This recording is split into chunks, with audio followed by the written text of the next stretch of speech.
It's a great pleasure to be here with such a great panel. I'm not going to stand up to introduce the event because enough people will be standing at the lectern this evening, and they've equipped me with a microphone, so I think you can all hear me, even sitting down. This is a topic that I've certainly thought about a lot. I imagine most of you have. Robots taking our jobs is something that's rarely out of discussion in the news these days, and it is generally seen in quite a negative framing. Also, some people who thought their jobs were safe are starting to be rattled. I had a conversation recently with my solicitor who was expressing sympathy for people like steel workers whose jobs would shortly be taken by robots. And I had to break the bad news to him that there was already an AI bot that was contesting parking tickets and that he might himself find himself replaced by a robot in the near future. However, as the title of this event suggests, presumably there will be people who benefit from robots in the workplace, because if nobody was going to benefit from it, why would it be happening? So one of the questions we might want to ask this evening is, well, what are the benefits and to whom will they accrue? Will we all benefit, or are they unevenly divided? Another question we might want to ask is, what choices do we have right now? How can we affect how things play out with robots in the workplace? And beyond people losing their jobs or not losing their jobs or getting new jobs, what are the other implications throughout society of the increase in automation? So those are some of the things that we might touch on. We might not, they might be just things that I will go away with in my own mind. We are going to leave plenty of time this evening for you to get involved in the discussion, ask questions or express your own opinions. We're hoping to have at least half an hour for that at the end. So do make a mental note or even a physical note of any thoughts you have. We're also going to have a little time for discussion between the panellists. But first, we've asked them all to do a risibly short introduction, considering how incredibly well qualified they all are to speak on the subject. So I should be keeping them strictly to time to maximise the discussion with all of you. So if I hold up the 1 minute left and they ignore me and carry on for 12 minutes, feel free to glare at them as they overran hideously. So with that in mind, panellists, I'm going to introduce you one at a time. I always think chairing a meeting is like riding a horse. You've got to be strict at first and then you can relax later. I'm going to introduce each panellist just before they speak so that you don't have to hold all their names in your mind for 28 minutes. So on my immediate right, we have our first presenter, Professor Judy Wiseman, Anthony Giddens, Professor of Sociology at the London School of Economics. She's been researching the impact of technology at work for the last 3 decades, but her most recent book is called Pressed for Time, The Acceleration of Life in Digital Capitalism. So, Judy. Thank you. Thank you very much. Well, my short answer is yes, humans can benefit from robots in the workplace, and we already do. We use heaps of automated systems every day right now, from self-service cash machines and checkouts in supermarkets to smartphones and Google search engines. And many people love their personal assistants, like Apple's Siri and Amazon's Echo, let alone all the self-monitoring tracking devices that people use all the time. Yet we're endlessly told that we're on a cusp of an unprecedented technological revolution where robots and advances in artificial intelligence will replace us all, as you said. This is because not only, we're told, low-skilled work will be replaced, but highly skilled professionals such as doctors and lawyers are also at risk. If IBM's Watson can win Jeopardy, if Google's artificial intelligence can recognise cats' faces based on millions of YouTube videos, then surely few jobs will remain. And the popular commentators and journalists seem to devour this bleak picture with a Frankensteinian relish. But I am actually not one of those people who's convinced that this technological revolution is so different than previous ones in terms of its effects on work. Now, I'm not saying that this wave of new technologies will not eliminate many jobs, and I'm not saying that the technologies won't radically change jobs, but I think we need to have a much more nuanced conversation about the sort of robotics and automation we're talking about, the sort of jobs and the kind of sectors we're talking about, rather than seesawing between utopian and dystopian visions. And as a sociologist of work, I can tell you I lived through the microelectronic revolution, wrote a lot about it at the time, the shift from typewriters to computers, and I remember then the dire predictions about that wave of automation that would bring about massive de-skilling and unemployment. And yet, when we look back now, we see whole new sectors of the economy were created and entire new sets of skills as well, skills and jobs. In truth, it's actually impossible to predict what sorts of jobs will emerge in the future. We can't even begin to imagine now how innovations will create new needs, new desires, and expectations. Think of the humble washing machine. We still do a lot of laundry because our sense of clean clothes and standards of dress have completely transformed with this technology.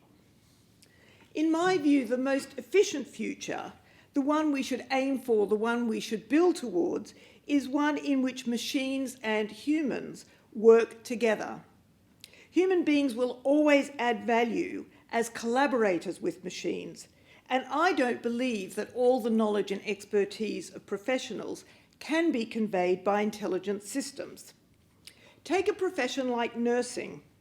Nurses increasingly use more and more sophisticated technologies. They're more technically skilled than they ever were before, but their social skills, their ability to communicate with patients, are still crucial.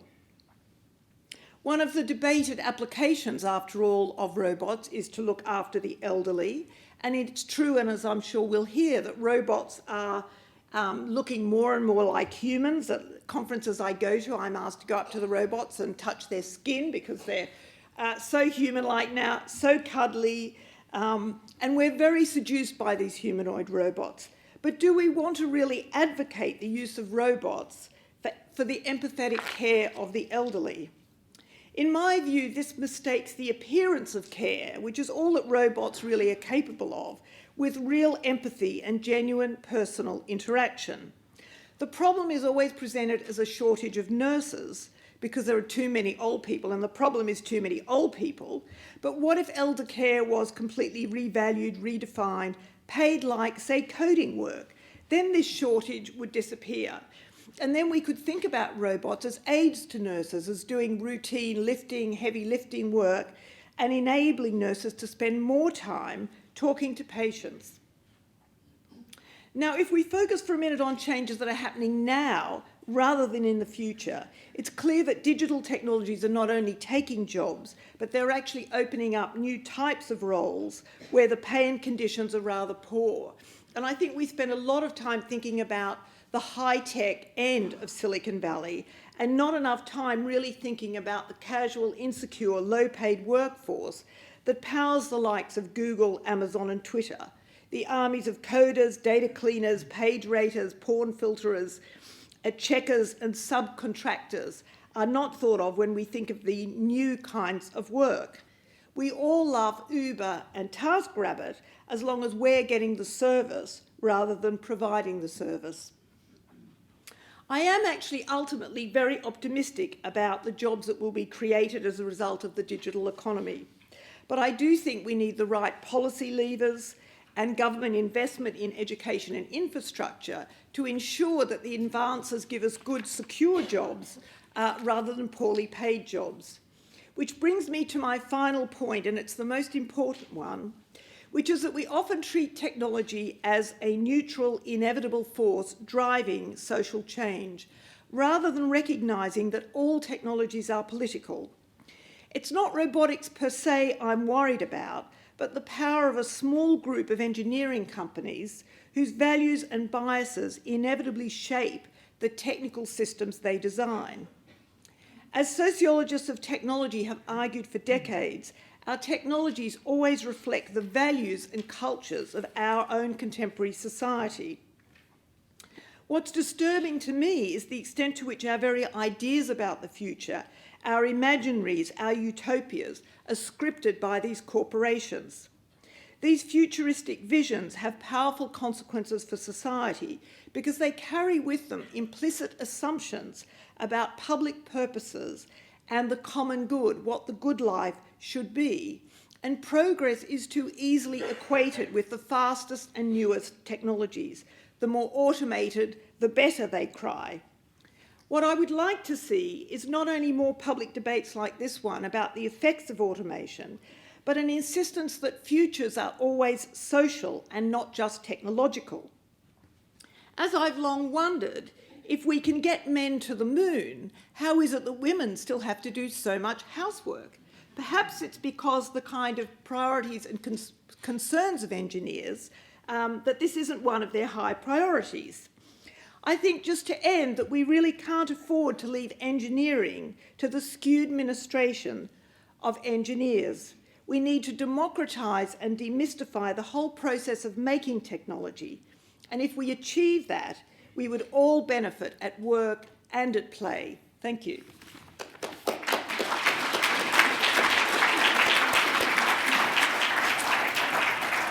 Terrific, Judy. And you kept time. Perfect. The ideal starting speaker.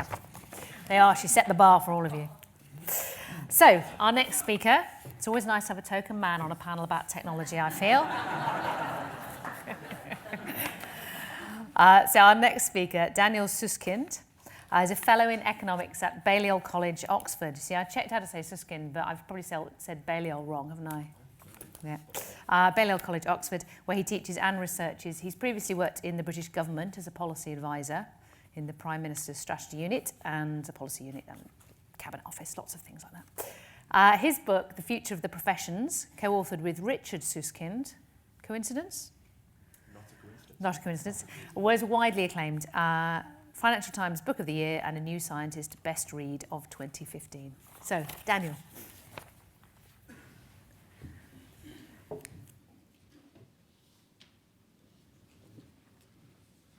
Thank you very much. It's a great pleasure to be here. What I want to do in the next 7 minutes exactly are two things. Firstly, I want to set out what I think are 2 mistakes we make in thinking about the future of work. And then, secondly, I want to answer the question directly, can humans benefit from robots in the workplace? So first, those 2 mistakes. I think the first mistake we make, and all of us do it in everyday conversation about the future of work, is that we tend to talk about the different jobs that people do. So in the professions, for instance, we talk about lawyers and doctors and teachers and nurses and accountants and so on. And we ask, naturally as a result, whether in the future, one day, these people might wake up to find a robot sitting in their place. And the problem with the talking in terms of jobs like that is that it's very misleading. And it's misleading because it encourages us to think of the work that these different people do as monolithic, indivisible lumps of stuff. But it's very clear when you look under the bonnet of any job, any professional job, any job at all, that people perform lots of different tasks and activities in their work. And so this is why statements like, doctors are safe, but accountants are at risk of automation, or X% of lawyers ought to fear for their jobs. It's why statements like that are unhelpful and why they're misleading. What robots or machines or systems, whatever we want to call them, what they do is they don't displace people in their entirety from their jobs, but instead what they do is they change, often in very significant ways, the tasks and activities that different people do in their jobs. So that's the first thing to bear in mind. And just to use the example of a nurse again, if you think about the sort of thing that a nurse does today compared to the sort of thing that a nurse might have done 30 years ago. 30 years ago, perhaps it was bedpans and bedside conversation. Today, nurses can prescribe certain types of medication, even perform minor surgery, minor procedures. The same job, but very, very different composite tasks. So that's the first thing we need to bear in mind. The second mistake is that in moments of optimism, we tend to talk about machines, robots, as if they directly benefit workers, as if they necessarily make certain types of people more valuable and more important. So we say, for instance, that a robot complements or augments or collaborates well with a particular person, perhaps with a certain set of skills in carrying out whatever tasks and activities they do in their jobs. And I think this is to get it the wrong way round. Robots don't directly benefit workers. What they do is they make certain types of tasks and activities more valuable and more important, and this might be beneficial for workers, but only if workers remain best placed to perform those tasks and activities. So think for a moment of the task of driving a car, and think of the early sat-nav systems, which made it easier to navigate on unfamiliar roads. At first it's very clear these benefited human drivers, but that was only because human beings were best placed to sit at the wheel. And it's entirely conceivable that in the coming years this is going to cease to be the case. Driverless cars look set to displace certain types of people from driving, and sat-navs will instead simply make these systems and machines more efficient. So the general lesson then, bringing together those two mistakes, is that we need to think about the future in terms of tasks. We shouldn't talk about jobs because jobs are too high level, and thinking in terms of jobs masks this churn and change in the sorts of tasks and activities that people do, nor should we presume that technology directly benefits human beings. People will only benefit if they remain best placed to perform the different tasks and activities that are made more valuable and more important. So in light of this, will robots benefit human beings in the workplace? Well, I think of course it's possible, but the point I want to emphasize is that it's far from inevitable. It requires that as our economy grows, not only do we create plenty of new tasks, but those new tasks and activities are of a type in which people, rather than machines, have the comparative advantage, in which people, rather than machines, are best placed to perform them. So I think, just looking ahead, I think for the next 15 years, I think it is likely, given what we see currently in the workplace, that there will be plenty of work to be done by human beings. I think if you look at what machines are capable of today, many tasks and activities still remain out of reach of automation. Certain tasks and activities that require creativity or interpersonal skills, for example. And I think the challenge, if we have to identify a challenge, it's one of redeployment rather than unemployment. It's about giving people the skills and capabilities that they require to do these new tasks and activities. I think it's important, though, not to underestimate the scale of that challenge. I think the challenge of giving people the skills and capabilities that they might need is a tremendous one. So if you think of 3.5 million people who work in the truck industry in the United States, it's conceivable in the world of driverless cars that many of these people might be displaced from that work. Is it really conceivable that we could retrain that many people in such a short amount of time to do the new tasks and activities elsewhere in the economy, perhaps writing the code for these systems and machines? Is it really conceivable that we could do that? And if we do that, how are we going to go about it? So it's a significant challenge. I think looking further afield in the long run, I do think things are far murkier. I think as these machines become increasingly capable, they'll continue to erode any residual advantage that human beings have in performing certain types of tasks. And that's what we read about in the popular press today. More and more case studies of machines taking on tasks that traditionally we thought only human beings were best placed to perform. I'm sure new tasks will no doubt arise as our economies grow, and we demand new types of products and new types of services. But I think, just on the argument I just set out, I think it's entirely conceivable that machines will take on many of the tasks and activities associated with this new work as well, with providing these new goods and services too. And so in the long run, I don't think there's a compelling reason to think that what remains will be sufficient to keep armies of traditional people in well-paid employment. Thank you very much.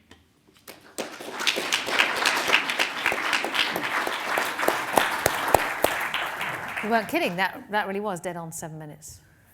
Impressive, almost robotically efficient. Fantastic.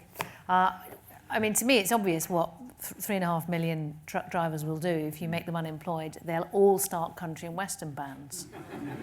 Whether you think that benefits society depends a lot on how much you love country and western music. We can discuss that later. Fantastic. So our next speaker along, who has flown in from Vegas to be here. Yeah, she doesn't live in Vegas. She's actually based in Bristol. So Sabine Hauert is assistant professor in robotics at the University of Bristol. And she's also president and co-founder of RoboHub upheaval.org, which I recommend to you. It's a non-profit organisation dedicated to connecting the robotics community to the world. That makes it sound much drier than it is. It's a great fertile ground of experimentation in how to communicate robotics with the public. She's often invited to discuss the future of robotics and AI at the European Parliament, Royal Society, mainstream media. I think she and I first met at a robotics conference in Moscow, which was highly memorable. So, Sabine. Thank you very much. So I'm an optimist. I think robots have the potential to improve the way we work, the way we live, and the way we explore new frontiers. 1.25 million people die every year on the road, and I think autonomous cars have the potential to not only make us safer, but make us greener and empower people who currently can't drive around. Speaking of empowerment, 1 in 4 people are disabled by the time they hit retirement. I think technology, exoskeletons, prosthetics are really a way to give them back their freedom. And it's not about creating cyborgs, just like having a pacemaker doesn't make you a cyborg. Just a couple months ago, there was the first Cybathlon. It was essentially a championship for athletes that were enabled through technology. And it was just about human achievement, but also the technology achievement working hand in hand. And this is a question for you. Would you want a robot to take care of you as you grow older? Since it was brought up over show of hands, who wants a robot to take care of them? Oh, a couple. Okay, maybe we have a technology excited crowd. If I ask, how many would like a robot to help you with specific tasks, like going to the bathroom or bringing a glass of water? How many think that would be helpful? More, right? And so I think robots aren't going to take care of caregivers, but I hope they'll be able to help us with specific tasks so that the caregivers, so that the doctors, the family can actually spend time doing what they want to do, which is really caring, interacting. Productivity is on everyone's mind right now. How do we increase productivity? And people are aiming for 20% increase in productivity.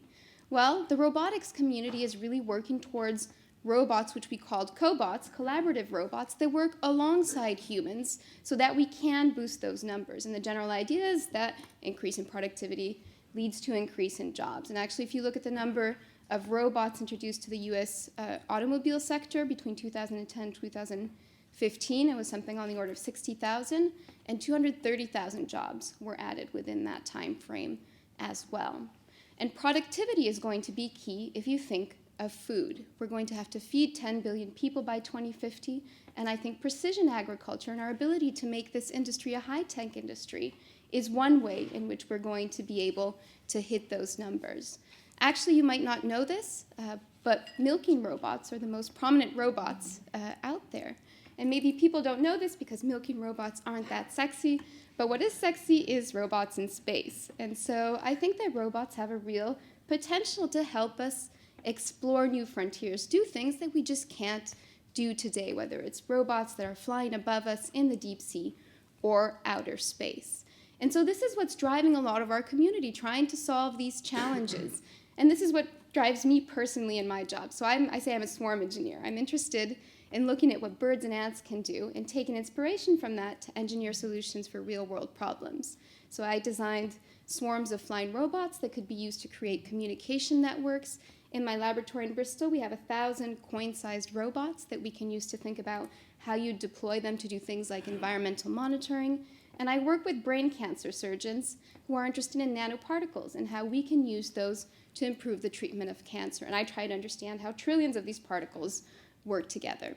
And I was reading an article about, after I spoke with a journalist, and the first sentence says, Sabine Hauert wants to inject cancer patients with a trillion killer nanobots. And I thought, that's not exactly the way I intended it. And I started looking around at the headlines, and actually it doesn't take a lot of clicks to find many headlines that are quite scary. If you're designing a surgery robot that could be potentially beneficial for minimally invasive surgery, it might say that you've created a robot that's very good at chopping you up or drilling holes in your skull. And this happens all around us. Actually, it happened just a month ago, and it made me really sad because it was a group of girls who were competing in the first competition. It's a robotics competition. They had worked really hard to make robots that could save animals. That was the theme this year. And they were showing it to Prime Minister Theresa May. And the media cut up this video and had as subtitles that these girls were creating an army of robots that were going to take our jobs, and it ends up with Terminator, right? And so this is important, and let me tell you why. I'm very fortunate to be part of the Royal Society's working group on machine learning, and what they're trying to do is understand what the potential is of machine learning in the next 5 to 10 years and what the barriers are. But part of that effort is to really talk to the public and figure out what they know and what they think about machine learning. And so they asked 1,000 people what they think or if they know machine learning, and only 9% know the term machine learning. And machine learning, for those who might not know, is essentially allowing computers to learn from lots and lots of data to self-improve over time. So 9%. But they do know of applications of it. For example, they know about autonomous cars, and they know that you can talk to a phone and it can answer in a human-centric language. The other thing that's important is, where do they know about these technologies? 75% know from mainstream media. And so it's important to look back at those headlines and how that might be influencing the public perception of the technology. 21% know of these technologies through entertainment. Do you watch Westworld? Humans? All right, Black Mirror? Right, so does everyone. And those are the prominent sources of information regarding this technology. So what is clear, I think, is that we need to find a better way to communicate, both us to communicate to the public, but also to listen to what their concerns are. And as part of these Royal Society efforts, there were also small group discussions with the public. And we realized that everything is context dependent. They see real benefits and real potential in making things like diagnostic tools for doctors. And they also have real concerns. For example, they're worried about the safety of these systems. They're worried about them taking their jobs. And they're worried about it limiting some of their human interaction or some of their human experiences. So this is on the top of everyone's mind. And I think we're at a special situation right now where we have the opportunity to choose what we want to do going forward. And in the past year alone, there's been a huge number of reports coming out all around the world of people thinking about how we take this technology and really make the best of it. There's been IEEE looking at how we can create ethical standards for robotics. There's the British standards for robot ethics. Europe just passed essentially a European law in robotics. The White House released a report on the economics of robotics in December. And we're really seeing everyone have an interest in this question. And so that's great. I think that allows us to shape the potential of this technology going forward. And I think it's worth realizing, am I still okay on? You've got a couple of minutes here. Oh, great. I think it's worth realizing that because we have this choice, we should all be asking ourselves, what are the helpers that we want? So think of your daily life and the things that you don't want to do necessarily, and where we could use those helpers. And when you do think of those helpers, it also helps to wonder how hard it is to design, because essentially a roboticist is going to have to do that. And so just as an example, designing a robot that can fetch that glass of water for an elderly person requires the robot to understand a human command. It might not be very audible. Requires them to navigate a very difficult environment. Every home is different. Find a cupboard, open that cupboard, find a transparent glass, which is probably difficult to see, put it under a fidgety faucet, fill it, but just enough, transport it back to the person, and hand it back in a very natural and non-threatening way. All of these are real technology challenges for the robotics community. Putting them together is even harder, is an unsolved problem, essentially. And so I think we really need to find what are these tasks that we need help with. They're not jobs, they're tasks, and how we can develop them. And it will take a little bit longer than some of the things that you're reading in the media. And just a final show of hands, how many of you have a robot at home? A couple of you. Okay, good, good. So I think this is our opportunity to figure out what robots we want in your homes. Thank you.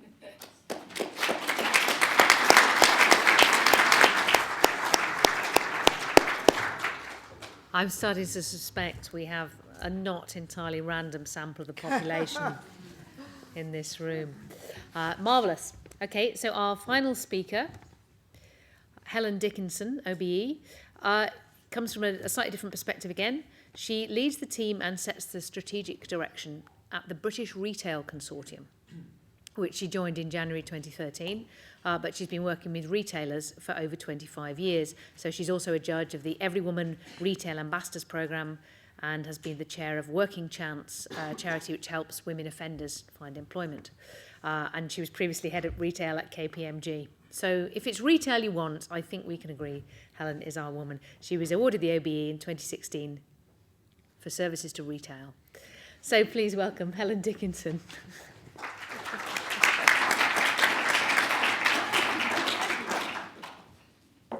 Thank you very much. Thanks, Samantha. It's a pleasure to be here this evening and with such an illustrious panel that has gone before me, so I'm very worried about making sure I can stick to my 7 minutes. I want to talk about robotics in the widest sense, and particularly in the sense of technology and its impact on retail. And following on from Dr. Hauert, it probably feels appropriate to quote perhaps a science fiction writer.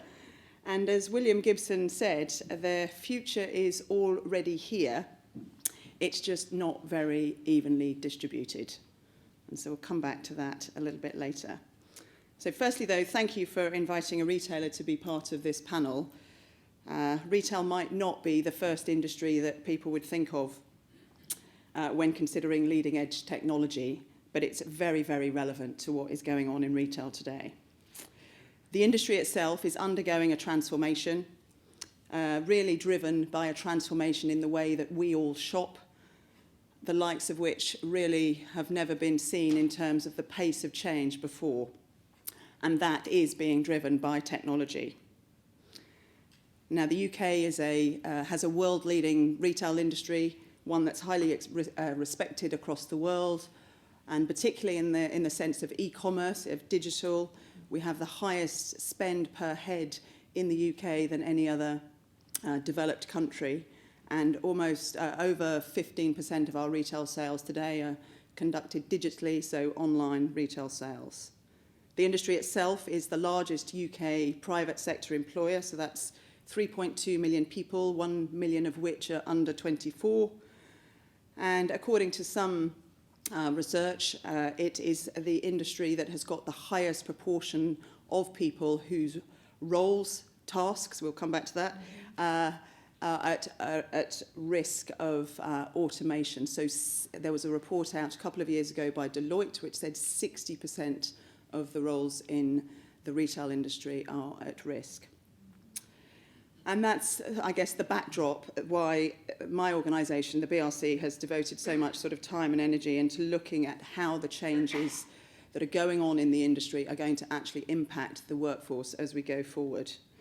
And we've been doing a piece of research, a number of reports under the banner of Retail 2020, although now we're in Retail in 2017. Maybe we should have called it something a bit further into the future.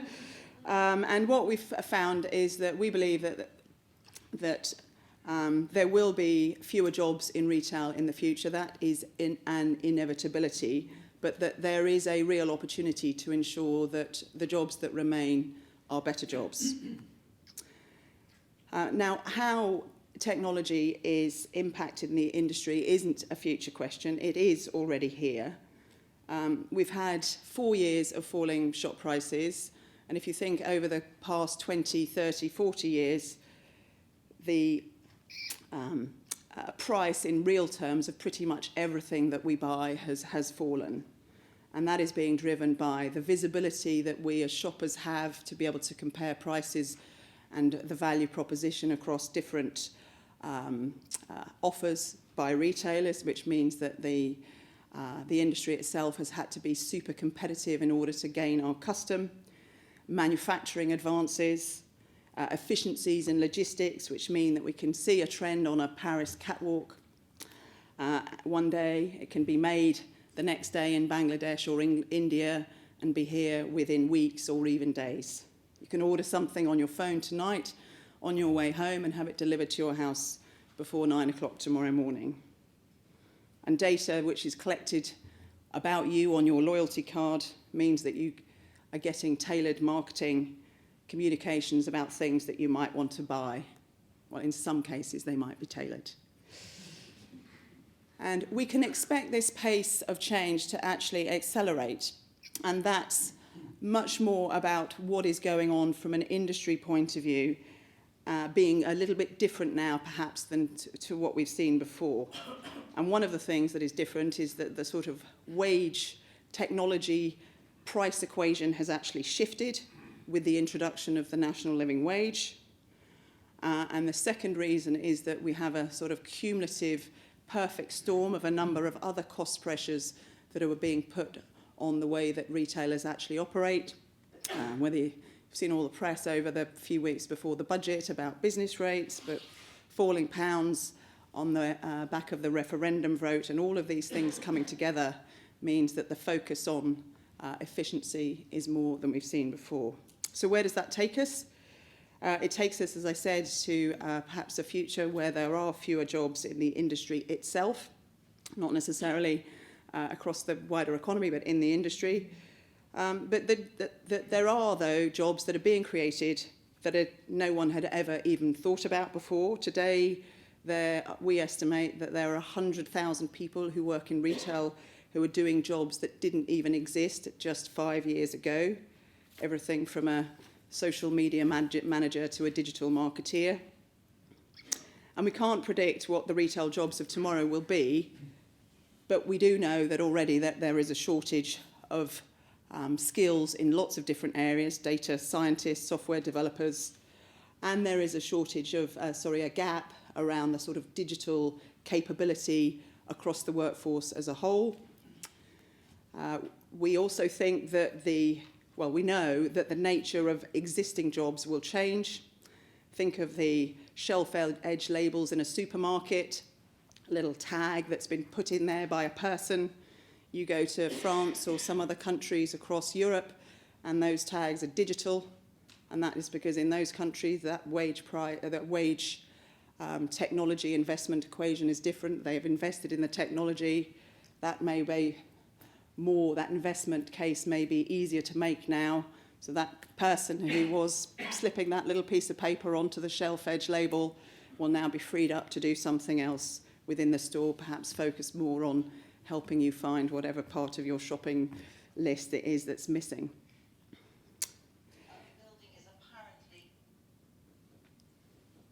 Oh, that was clever, wasn't it? So in the future, the role of the physical store will be more about the experience rather than the sort of functional exchange of a purchase. We need to help staff to actually adapt to those changing roles that they will have to encourage the sort of flexibility and the softer, perhaps customer service skills that they will need in the future. And behind all this, it's productivity, as was mentioned earlier, that's really key. The UK's productivity is behind what we see in other countries. And so our goal should be to ensure that technology makes us all more competitive and not replaces us. The banal parts of jobs, like checking the stockroom for customers, could be taken care of, and AI could aid our decision making. So finally, back to the quote. The structural changes that we'll see in the retail workforce will not impact everywhere equally. Based on the current trajectory, there will be more shopping online. There will be fewer shops. We've already got 40,000 fewer shops today than we had 10 years ago. And it's the more vulnerable areas around the country that are likely to be impacted most. Deprived regions are more dependent on retail employers and so are more likely to be affected when there are fewer jobs in those local areas. And it's the vulnerable in the workforce that are going to find it hardest to find another role. Those with little or no qualifications and are dependent on their local area to find a job currently. So over the past half a century or so, the contribution of retail to providing good quality entry-level jobs in communities across the UK has been made possible by steady improvements in productivity, and that has been a given. So today, we actually have a choice between improved productivity driven by better jobs, innovation, upskilling, and new skills for the existing workforce for the digital age, or on the other hand, improved productivity driven by sort of commoditisation of roles and a shrinking UK retail workforce.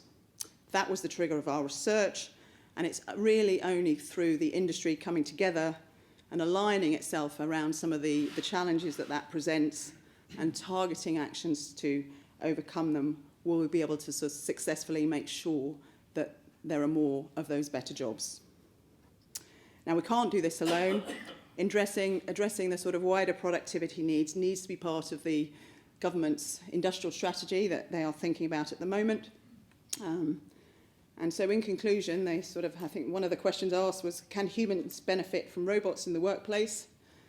So my answer is that yes, but government and industry needs to be deliberate about considering the long-term consequences of those actions today. Thank you.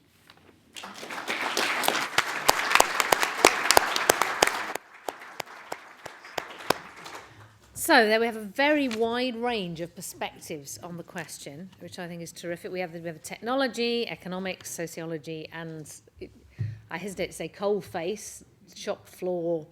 But certainly an industry which is going to be hit soon and hard, and is already being hit by this wave of change. So before I promise I will come out to you in about 15, 20 minutes, but I'm going to use my prerogative to throw some questions in first. And I guess the first one is, everyone was very quick to move away from the idea of jobs, as something that robots would take over, and to look at tasks instead. But are we just ducking the question if we do that? Because is it not true that even if we think of it in terms of tasks, there will be people who find that their role in the workplace is no longer required? Or am I guilty of an oversimplifying approach? And anyone who would like to respond to me? Or you could just stare as if that's the most stupid question you've ever heard. I do it my little... The example that you gave with the trucks before, which is the obvious one that people think about. Actually, if you talk to the companies who are working on autonomous driving, for example, Gephardt, who's over at Toyota, he'll tell you that they're still very far from full automation. And so what they're designing for is not full automation, but essentially, again, a partnership between the driver and the car. If you look at Uber numbers, there was a recent article, because they're doing these experiments in autonomous driving, they still need people to take over in many situations. And so even if we're thinking of full automation, there are these steps along the way. It's not something that's immediate. And I do also think that we have the opportunity to retrain people in a quicker way than we used to, because we're making technology that's easier to interface with and that doesn't require the same level of training that we used to. And so I'm hoping that we can both train people a little bit quicker, and we do need to be mindful of that. But also, it's not all of a sudden everything is going to be automated. These things take time. Sorry, go ahead. No, I'm glad you said that, because I go to less conferences than you do on these things, but I'm very struck by the gap between the sort of stories that one hears about the capabilities of these machines and the reality on the ground and what they can do. And the Science Museum at the moment have got a very good exhibition on robots. And they've got all the latest robots there, and I went around with a friend of mine. You get to the end and you do think, well, actually, I'm not really frightened yet that these, even though they look magical and gorgeous, that they're going to take my job. But can I just pick up on something that Helen said? In a way, we were both stressing inequality, that actually, unless there's a lot of government intervention in terms of education, infrastructure, I've heard a lot of economists say that actually the problem is that we don't have enough investment in robots, that we'd have more productivity if we had more robots. And, if the government's been terribly slow in picking up now on the need for this investment, but also the need for more money in education. I heard Eric Schmidt talk at the LSE a year ago, and he just said, the number of engineers being educated in Britain was just pathetic. It was just absolutely, like somebody said, oh, why don't we have a Silicon Valley like you've got? And he just said, are you kidding me? The number of engineers in California is blah. We bring in this many Indians. You've just got to really do something about, a massive sort of push on these technical skills. That's Eric Schmidt, the head of Google, isn't yes, it? Yes. Yeah. I would say I think there's an interesting question about who the burden of paying for this new types of education ought to fall upon. I think some of the large technology companies probably have a responsibility as well for retraining and reskilling large numbers of people. I don't think it's a burden that ought to fall just on the state. No, but if they paid proper taxes, So the state, this is this would be the... So I think that's a very the question of how if you imagine the economy as a big pie and a slice of the pie goes to people in the form of wages who work and the rest of the pie goes to people who own companies, machines and so on in the form of profit and rent, what we see starting to emerge around the world is that the slice of the pie going to labour is getting smaller and smaller. So as a result, if you're going to have a sensible tax base, you have to tax the slice of the pie going to people who own capital more and more and more. And that's problematic both conceptually, because many of the stories economists tell about taxing capital is that you ought not to tax it for various reasons. But the second is in practical terms, exactly as you said, we're not very good at taxing large technology companies. Can I just try and, because I certainly from a retail point of view, I mean, I was having a conversation about our Retail 2020 report with a gentleman called Simon Wolfson, who is the chief executive of Next. He's been the chief executive there for a number of years and is probably one of the sort of most highly respected retailers in the country. And he was sort of, it's always interesting going to see, because he loves reading all sort of economic, very sort of highbrow things. And he was arguing a little bit with some of the conclusions that we'd made on Retail 2020, because he said, if you think about it, so in his business, they'd gone from a catalogue business to a catalogue and stores to a digital business with stores.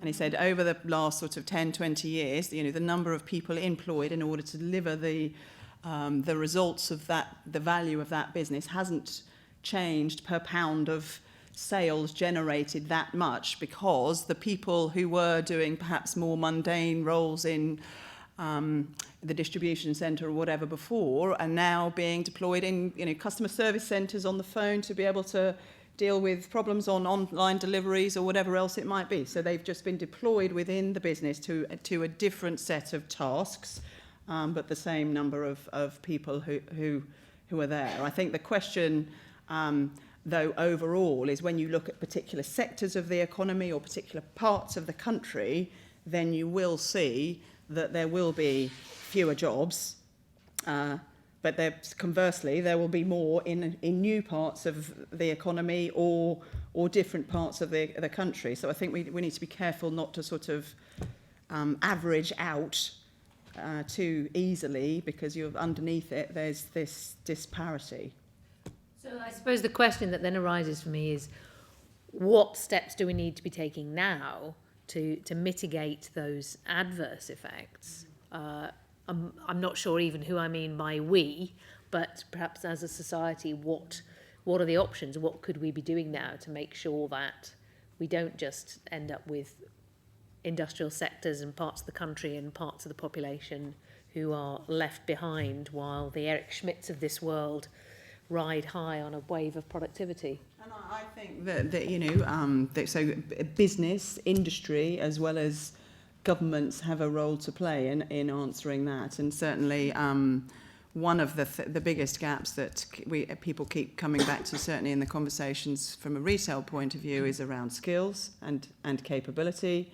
So I mean, I was with a group of HR directors yesterday afternoon, and we were just talking about just sort of core confidence around digital for some of the older parts of the working population. So within their workforce, a number of them adopted new sort of labour scheduling technology, so that you could work out what shifts you wanted to do on a lovely little app. And part of the people within the business, they just really didn't want to necessarily engage with that, because although most of us are walking around with one of these, there is a significant chunk of the population that aren't. So just really just upskilling people, either generally or in much more sort of technical areas. And I look back to this end of the panel to say, well, what are Sabine, I'm sure, can tell us what those are in terms of what the gap of skills that are required in order to be able to ensure that we can move forward in the best way. In terms of public perception, it's going to be hugely important that we address this productivity dividend issue, where essentially companies are more productive, get more money, and the people don't feel the redistribution of this wealth. And this will be essential as well in terms of retraining. With the skills, we need more engineers, we need more diversity within the engineering population for sure. But we don't all need to be coders or engineers. And so I think the thing that will be the most impactful is that everyone is technology literate, as in they've heard about these technologies. If they're a doctor, if they're a lawyer, they have an idea of how it would be helpful to them so that they can be productive as well, so that everyone is on the same page. And I think that starts at a very early age in terms of the education, but it's also something that happens throughout. We need to find a way to communicate this technology and make it accessible so that it becomes an enabler across the board and is not just in the hands of the few engineers who actually have studied this for many years. Daniel, any thoughts on what we should be doing now? Well, it's quite interesting. I mean, if you have a look at one of the most interesting features of the labour market in the 21st century is that in the 20th century, it looked like technology mainly benefited skilled people. If you look at the ratio of what skilled people were paid, people who went to college and so on, relative to those who didn't, you saw a steady rise. And so the lesson seemed to be that we want to upskill and we want to train people to take advantage of what economists called skilled bias technological change. Technological change appeared to favour skilled people. But what's interesting is that since the 1980s, something slightly different has happened, which is that there's been lots of growth in employment and earnings for very skilled people. But there's also been a lot of growth and not a lot of growth in earnings for low-skilled people. And instead, what's happened is that the jobs in the middle have disappeared. And economists call this labour market polarization, or the hollowing out of the labour market. So you've got this two-tiered economy. And one of my fears is that one of the things I worry about is that the sorts of skills that you need to do to get the jobs which are growing at the bottom of the economy, very different from the sorts of skills that you need to do well at the top of the economy. And the sort of jobs in the middle that you might have cut your teeth on in the past to make that transition have been eroded. And so if that continues, questions about labour market flexibility and labour market mobility start to get a bit more worrying. Is that something you see in practice? I think it is interesting because, we were talking earlier about the sort of responses of some of the retail businesses that have been around for a long time. So you've seen announcements by some of the sort of high street names over the course of the last couple of months where they are taking out a number of sort of senior manager type roles. So that is, you could argue that is indicative of this hollowing out. I think that a bigger worry, though, that comes across more often in the conversations we have is for those at the lower skilled end and what the future will look like for the entry level job of somebody that has often in lots of cases no qualifications at all. And particularly who comes from an area where the only job that they could get is within retail, and now there is less opportunity, or in the future there will be less opportunity for them to find those sorts of roles. So I think the answer is a bit of both, but I think it's at the bottom of the workforce as well as in the middle. I should say, it's what's interesting about that U-shape, that polarization, is that it looks like it's a technology story. It's the latest wave of technologies are not very good at automating very low-skilled service work. It's why we don't have robotic gardeners or robotic hairdressers. Similarly, it's not good at automating the stuff at the top of the labour market, the kind of very high-skilled stuff that lawyers and doctors might do. But it turns out a lot of the work in the middle of the labour market is what you might call routine. And technology is very good at doing work that human beings find quite routine. And so it's kind of eating away and eroding the labour market, which is quite troubling. I just wanted to make another point, which is that there are lots of new jobs being created in what's now sort of casually called the gig economy, this sort of term. And in terms of, the role of government, I'm sure you're well aware that at the moment there is a, report and a lot of discussion about what the government's role can be in a lot of new forms of work that actually aren't covered by legislation, that are all specifically sort of designed to avoid giving people employment protection and sick leave and all of these sort of things when really they're employees. And, you know, I'm hoping that in the next year or so, when reports come out, there might be some movement in terms of the government extending protection to new forms of work that are being enabled by digital platforms. I mean, so it's new things that are happening now that are sort of getting round a lot of sort of conventional protections, pay protection and labour protection. I wanted to ask the panel, in fact, how much of this is driven by a qualitative difference in the technology? How much is it that there is something completely new about the technology, which means that the impact of this Industrial Revolution 4, I think it's sometimes called, that the impact of this wave of technology is different?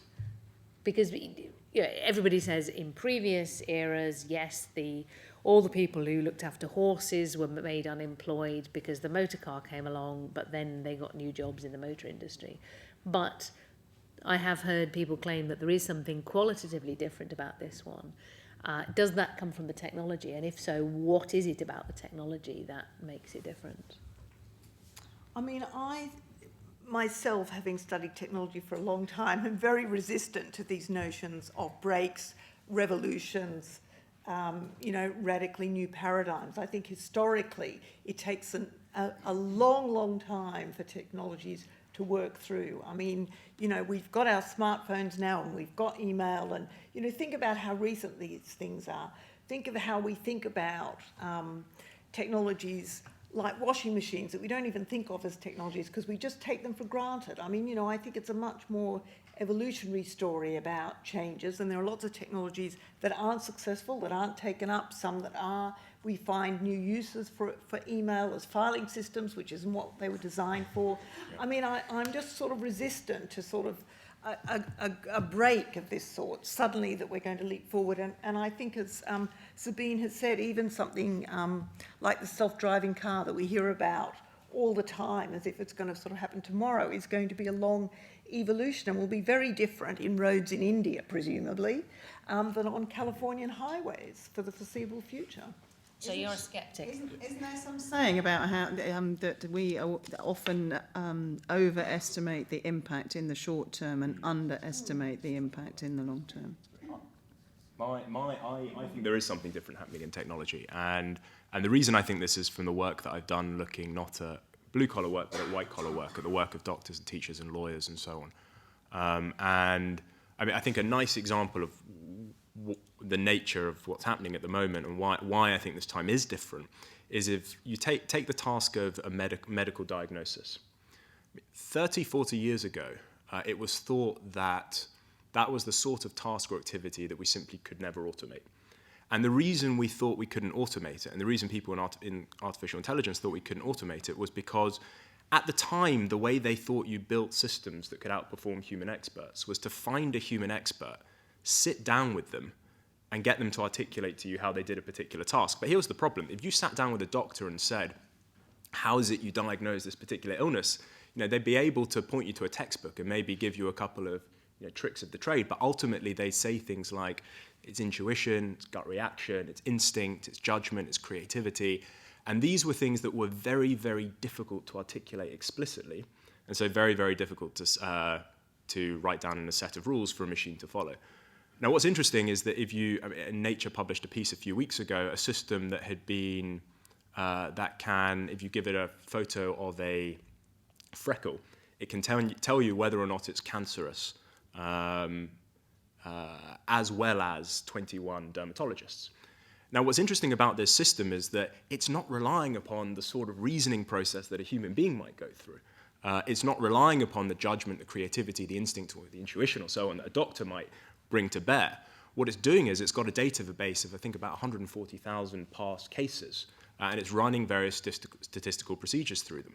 And this approach, Patrick Winston, one of the founding fathers of artificial intelligence, put it very well. He said there's lots of ways of being smart that aren't smart like us. This system isn't smart like us, but it's able to do it because it's relying upon processing power, data storage capability, and to an extent, algorithm designs that simply weren't feasible 40 years ago.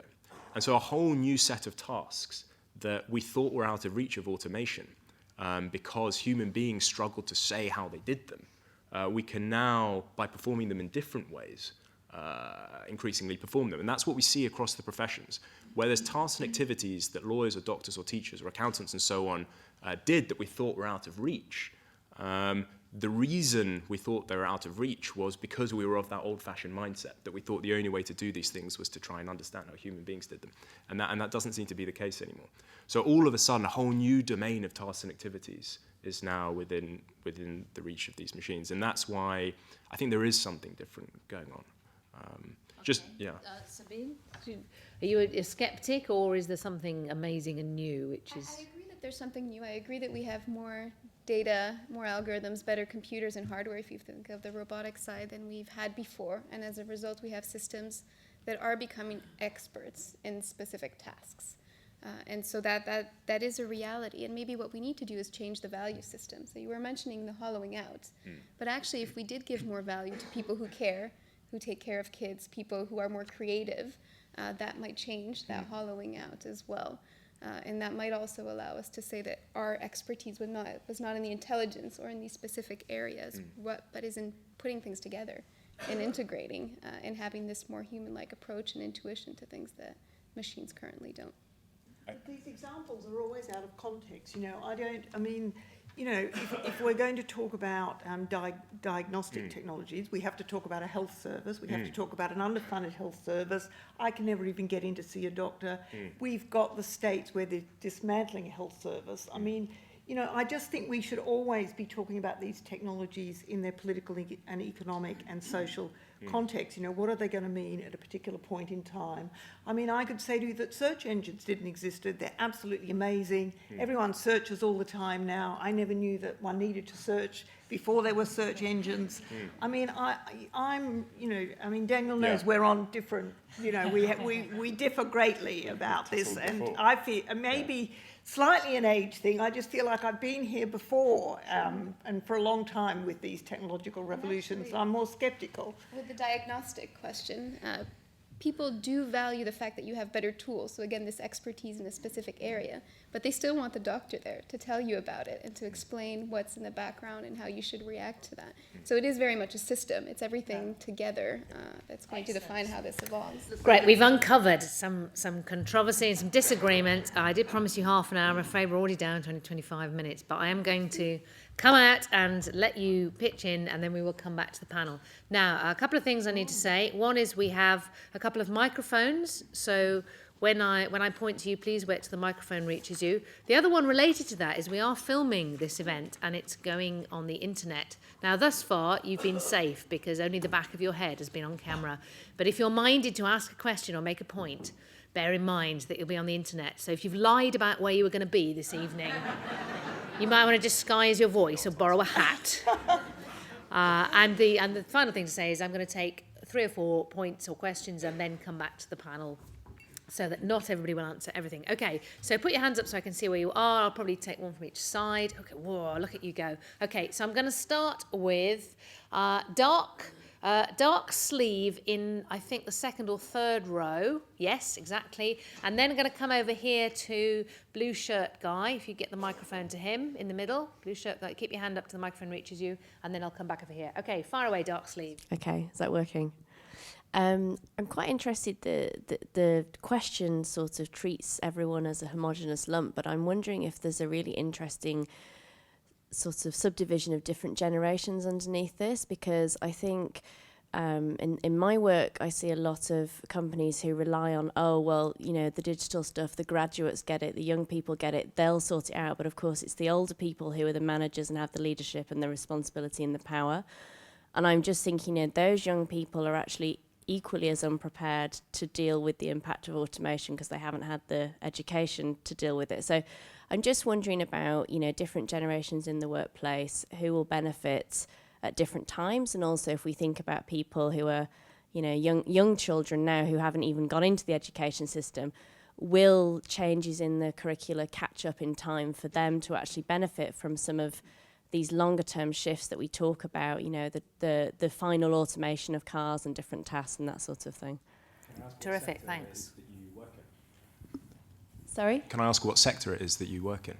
I work in marketing and branding consultancy. Thank you. Blue shirt guy. Cool. Is this working? Yeah. Okay, so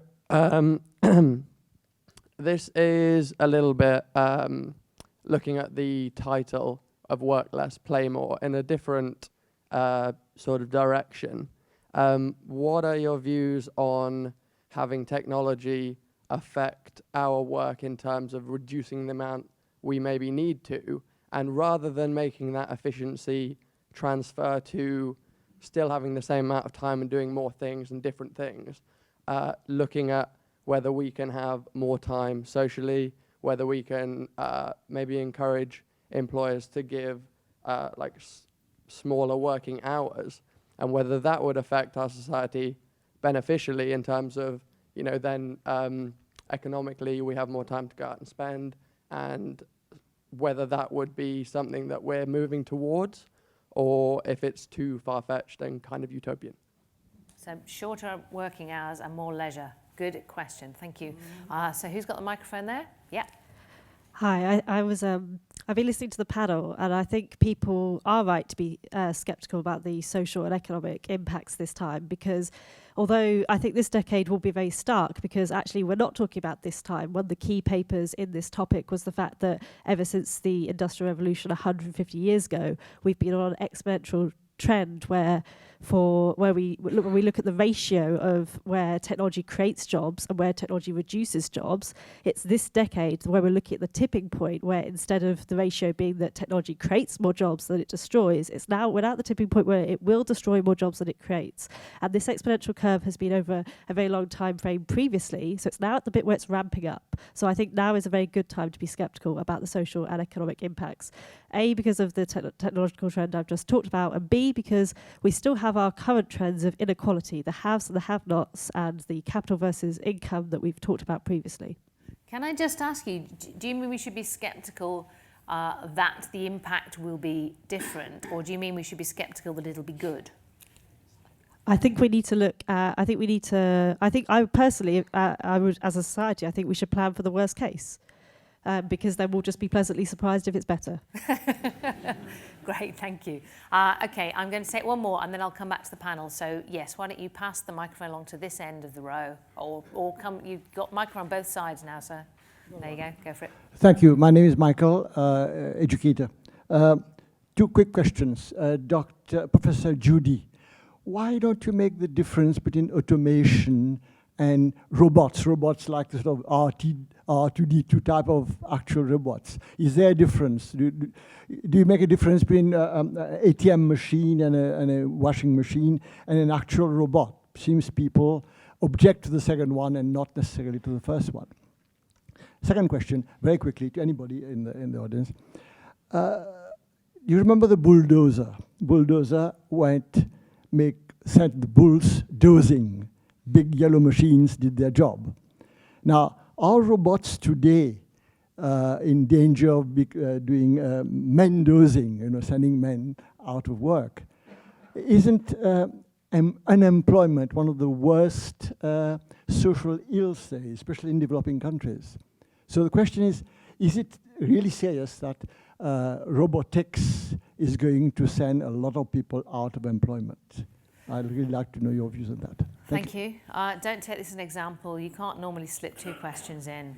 He was sneaky and he was brief. Don't take it as a precedent.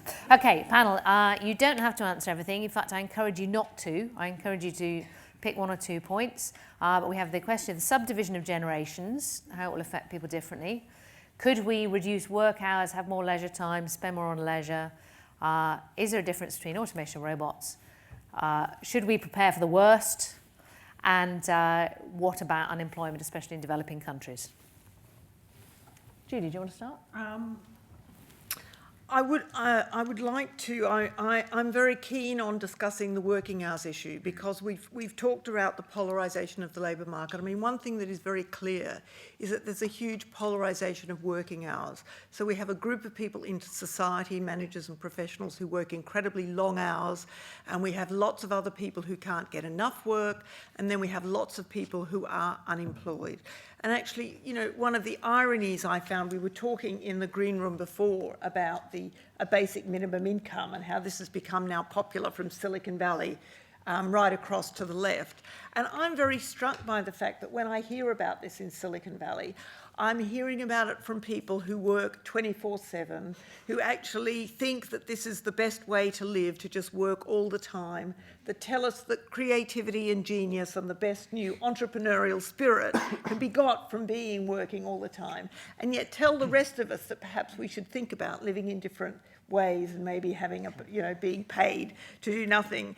And it seems to me that actually work is very important for everyone, that it's a source of identity, a source of satisfaction, a contribution to society, and that we should absolutely put back on the agenda a distribution of working hours and not have a society where lots of people work far too much and actually rely on all these other services like Uber and TaskRabbit in order to work so hard. You know, it's not like they're not relying on an army of other people to provide services that enable that hard work.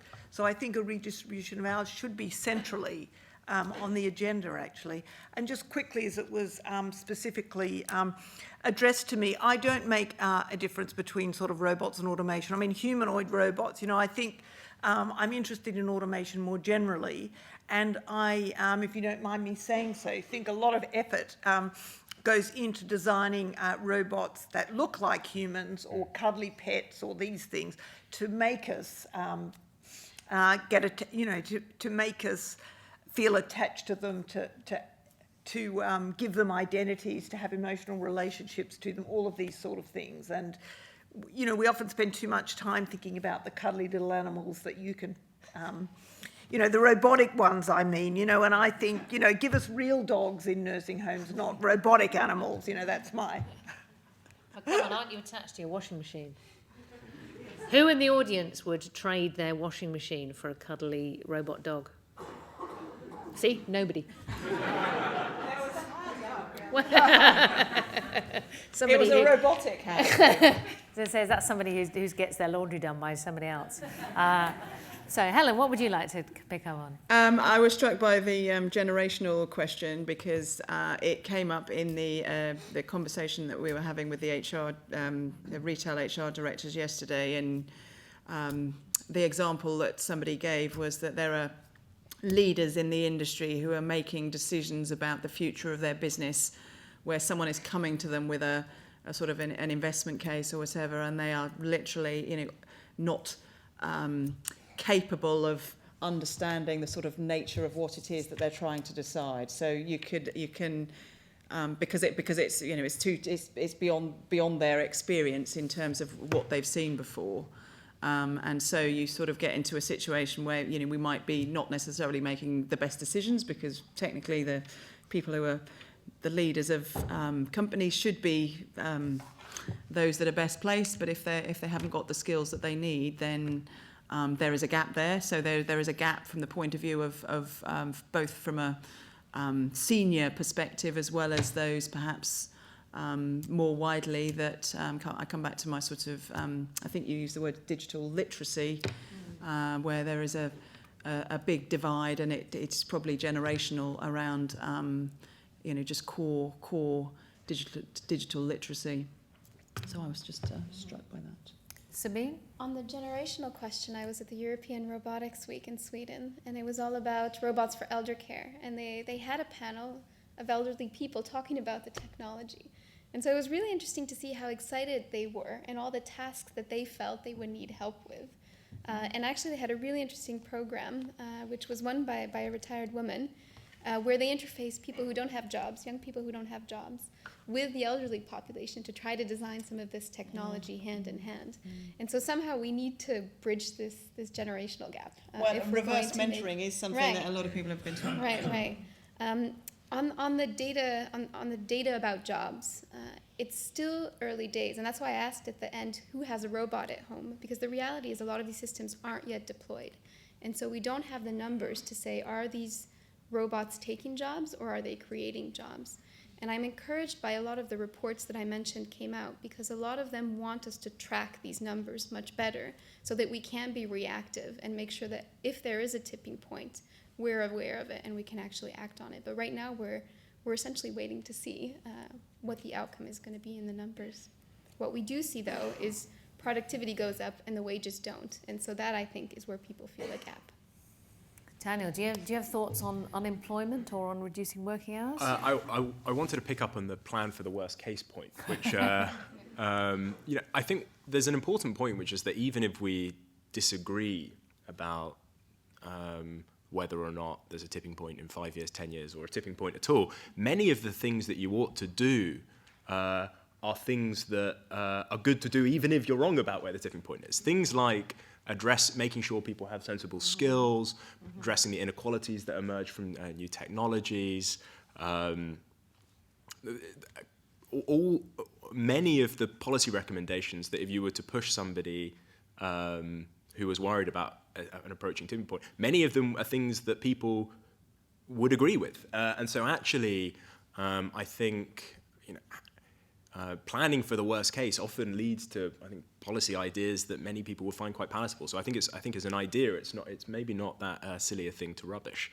Could you give us a specific example? Well, I think one of the worries about the technological change that's taking place are inequalities emerging, and two types of inequalities. One type of inequality is in the labour market. So again, imagine the pie as. Imagine the economy as a pie, slice of the pie goes to workers, the rest goes to people who own and control the machines. One of the things that's happening is that the slice of the pie going to workers appears to be getting smaller. So the question about inequality between those who do not and those who do own and control capital in society is I think, a question that, in a world where machines do everything, then the whole pie goes to people who own the machines. But on the journey there, if you think that machines are going to become more and more important, then that's something you want to think about. Secondly, when you look at the distribution of income within the slice of the pie that goes to workers, there's also a lot of inequality there. In this country, real wages for many people haven't risen at all, but wages right at the top of the income distribution have soared. There's an important technology story there. If you worry about an approaching tipping point, you might think that story is going to become exaggerated. But the sorts of things that we might want to do and the sorts of conversations that we might want to have about those two types of inequalities, I think, are the same sorts of conversations, even if we're not sure about the timescale of the sort of changes that we heard about. Okay. Is the pie, or don't you just increase the size of the pie? That's exactly right. So Just have a bigger pie. This is a very big discussion, and although it's important, we only have about 10 minutes left, and I am keen to try and get as many more audience points as I can. So I am going to take as many points as I can, so panel, please write things down, and then I'm basically going to come back to you to both answer everything and sum up. So we're going to try and get through as many points. Please be concise. Since you are here, we'll start here with man with green jumper, and on this side, we'll start at the back with large hand in the air. Far away, green jumper man. Okay, man in green jumper. Implicit in everything that's been said is a kind of technological determinism. Technology comes first, and the social sciences come along afterwards and have to deal with the implications and consequences. And while we have very few engineers for our society, it seems we have even less engineers who can actually understand the social impact of the consequences of their actions. And I wondered if someone would like to make commentary on the educational needs, whereby we have a socio-technical mind rather than just a technical mind, and a technical social mind rather than just a social mind. Marvellous. Excellent. Thank you. So has somebody got a... Yes? Hello. Yeah. Microphone. Just microphone. an observation question, actually. I wonder whether the panel might have a view as to a time frame when we might have a question that says, are AIs better off without humans in the workplace? Are AIs better without humans? Near the back, hand near the back. Can you keep your hands up until the microphone reaches you? Yeah, good. And this side. Doc, sleeve near the back. Far away, this side. Hi. I was wondering, kind of following on from the consequences question, what happens if we do reach this tipping point, if doctors get it wrong, cars go the wrong way, with accountability, and who takes responsibility if these things happen? Because society maybe doesn't want robots telling them their diagnoses, but if we have to put up with it, who do we blame when it goes wrong? Oh, who's accountable if things go wrong? Excellent. All the big questions coming out now. Okay, who's got the microphone on this side? Good, you far away, and we'll find someone else to take them on this side while you're doing that. Hello. So my question was around how do we deal with unintended consequences from the new technologies. So one example of this would be the chatbot that Microsoft unleashed on Twitter, and then it learned all the worst of Twitter. What do we have are we thinking about to stop the new types of machine learning our implicit biases in the way we've set up our society? Very good question, and related to the previous one, of course, about accountability. Yes, the racist chatbot that started off as an innocent machine and in no time at all was a racist troll. Person over there. Thanks. For many years, the favoured economic development model for low-income countries has been to exploit large pools of unskilled labour, and those people have tended to end up in routine jobs in industrial manufacturing or in service industries. That's what's happened in the East Asian economies and in India, more recently in China. And I just wonder what the implications of this automation in those routine tasks are for developing countries, and what you would do if you were, say, the economics minister of Zambia to deal with what's coming. Very good question. Developing countries, where are they left? Who's got the microphone this side? Yep, good, far away. Quick comment on the slice of the pie. We've also heard that real prices are falling, so you've got to take that into account as well when talking about the slice of the pie that workers get. Or something. And or if you give me a slightly flippant question, which robot would each of the panel most like to have? Excellent, good. You might save that one for the end. Okay, so this side seems to have gone quiet. So blue shirt man on the end of the row. Yes, good idea. You come with that one, and then this one we can go to grey sleeve, possibly man with beard. It's hard to tell from here. Yeah. Hello. Blue shirt man. The gentleman over there in the blue shirt asked about the first line of this talk, and Mr. Green Jumper was almost where I wanted to talk about. We are at this point where what is it we really value? Everything, almost everything that was said by the panel, the vast majority of these questions are all directed at wealth creation. It's the short-termist concern of individuals. How do I earn enough crust to continue to live? At what point do we get to the points where I think Daniel and Sabine were talking about, which is now we talk about well-being creation, and the effort and thinking that we put and the enrichment that we give as individuals to society is about what we care about, what we do to help other things happen, whether it's collective benefit or whether it's just a benefit to the neighbour next to you. So I'm looking at the point, when do you think we're going to hit the tipping point of not caring about the money anymore, but the fact that we're doing something industrious to solve a problem, whether it's a small one, plumbing, or whether it's a big one, like how do we get to the next planet? Fantastic question. Thank you very much. Yes, you've got a microphone there, and perhaps this microphone could come down here to red sleeve. Yes, far away. Bill Gates recently said that robots should pay tax. Discuss. Good. I'm glad. I was thinking that. Should robots pay tax? Yes, far away. Hello. Do you see any security risk that, for example, autonomous cars could be hacked, and what could happen on this side?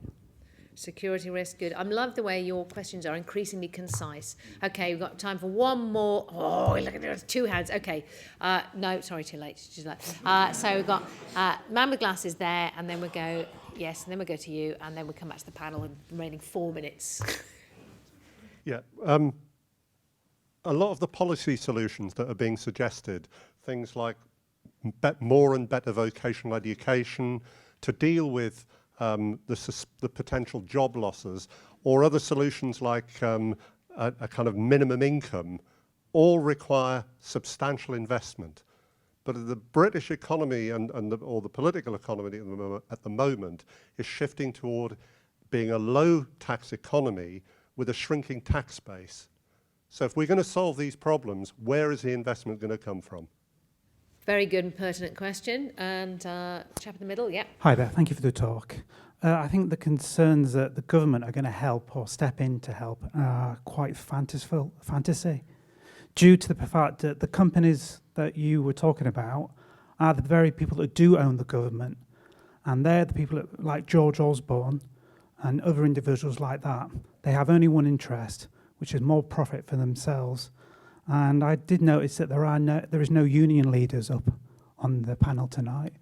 And I think that is proof of my concern that the institutions and the people in the field are just really not going to be able to defend or understand what's going to happen next.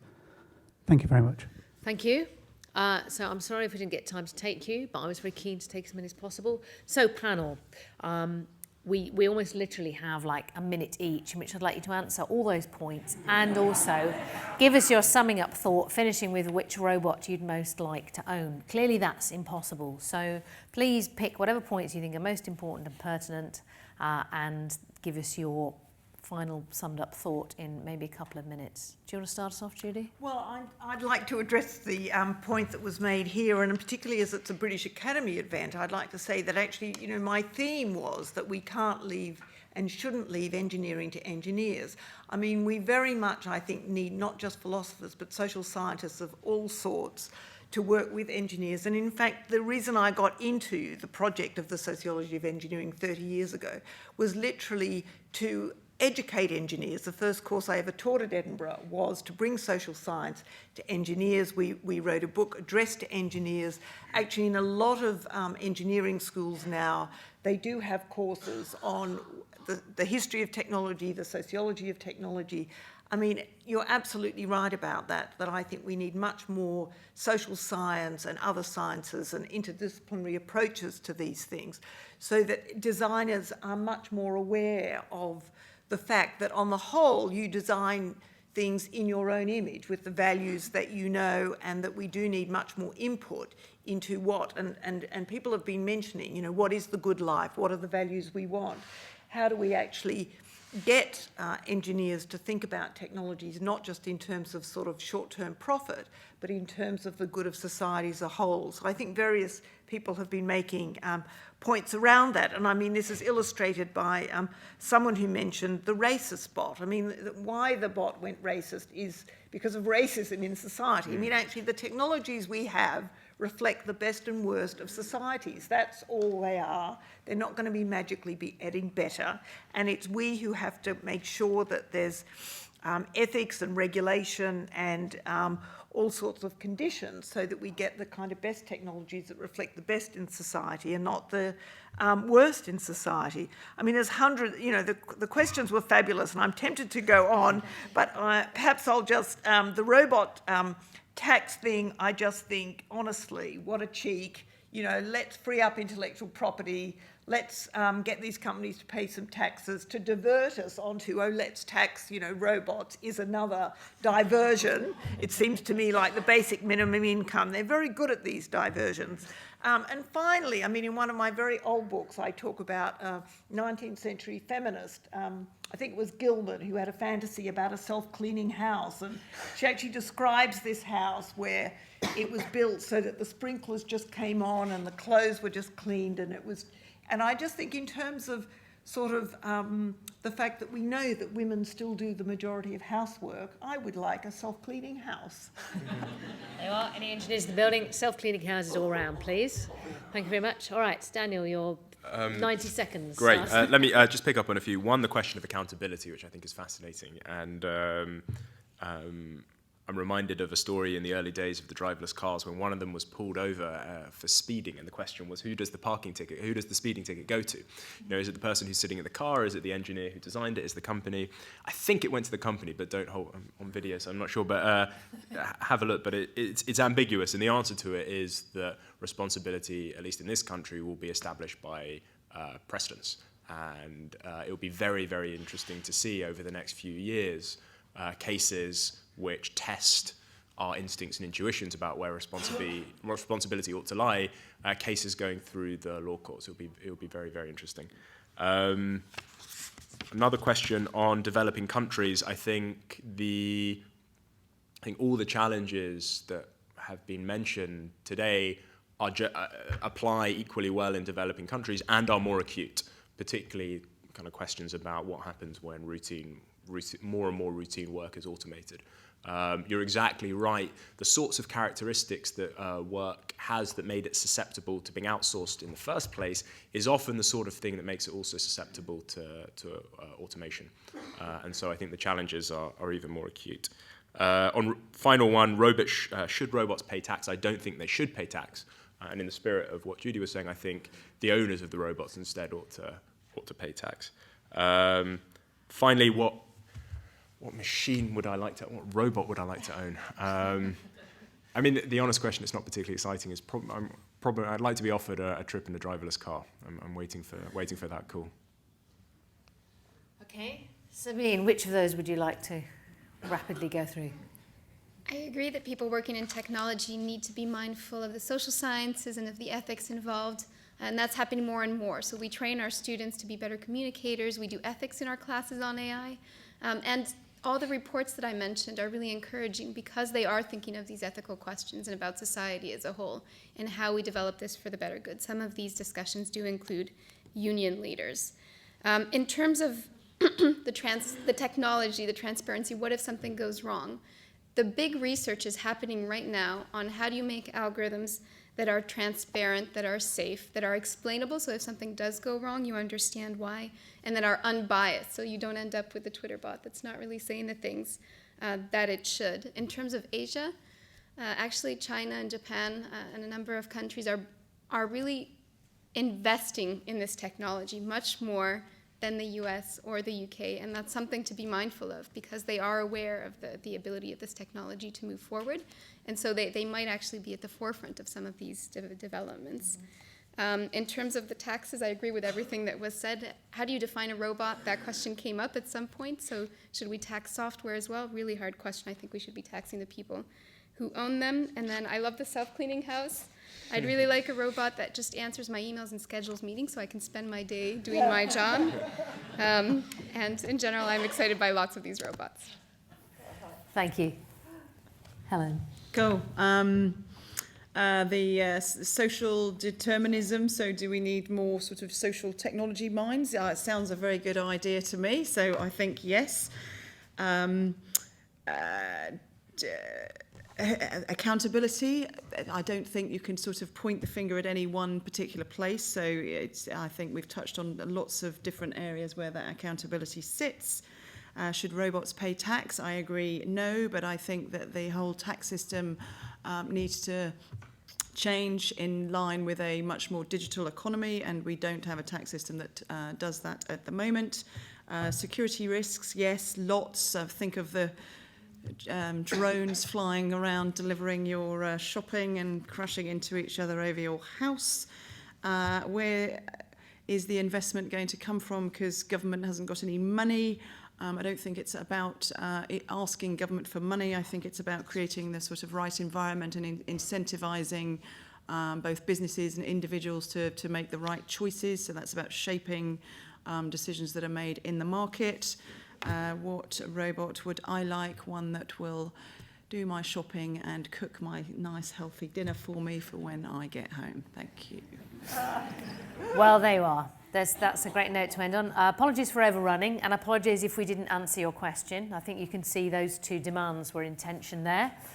Thank you all very much for your questions, which were great. And please, can I ask you to thank our terrific panel for bringing so much this evening.